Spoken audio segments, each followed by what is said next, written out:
اس نے کہا میں بھی گواہی دیتا ہوں کہ تمہاری بات صحیح ہے۔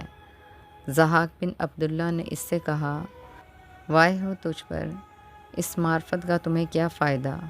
اس نے کہا تیرے قربان، پھر یزید بن ازر کا دوست کون ہوگا جو کہ اب تک میرے ساتھ ہے؟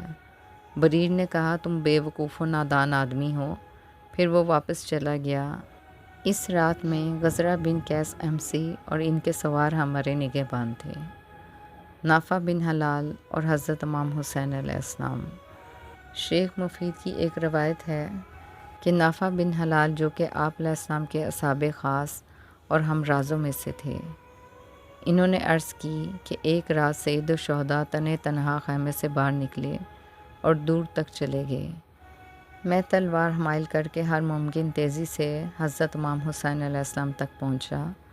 میں نے دیکھا کہ آپ علیہ السلام قیام کے ارد گرد واقع کھائیوں اور ٹیلوں کا جائزہ لے رہے تھے۔ آپ علیہ السلام نے مجھ سے فرمایا تم کیوں باہر آئے ہو؟ میں نے عرض کیا جب میں نے دیکھا کہ آپ علیہ السلام رات کے وقت لشکرگاہ کی جانب تنہا جا رہے ہیں تو میں باہر چلا آیا تاکہ آپ علیہ السلام کی حفاظت کر سکوں۔ آپ علیہ السلام نے فرمایا میں اس لیے باہر آیا ہوں کہ اس وادی کا جائزہ لے لوں کہ دشمن نے کہیں کمینگاہ نہ بنا رکھی ہو اور جنگ کے وقت ہمارے خیام پر حملہ نہ کر دیں۔ حضرت امام حسین علیہ السلام واپس پلٹے اور فرمایا خدا کی قسم یہ وعدہ خداوندی ہے کہ جس کے خلاف نہیں ہو سکتا۔ پھر فرمایا اے نافع، تم اس رات کے اندھیرے میں ان دو پہاڑوں کے درمیان کیوں نہیں چلے جاتے کہ اپنے آپ کو اس ہلاکت سے نجات دے سکو؟ نافع بن حلال نے جب یہ بات سنی تو اپنا چہرہ حضرت امام حسین علیہ السلام کے قدموں پر رکھ دیا اور رو کر عرض کیا اگر میں ایسا کروں تو میری ماں میرے غم میں بیٹھے۔ میں نے اس تلوار کو 1000 درہم اور اس گھوڑے کو بھی 1000 درہم کے عوض خریدا ہے۔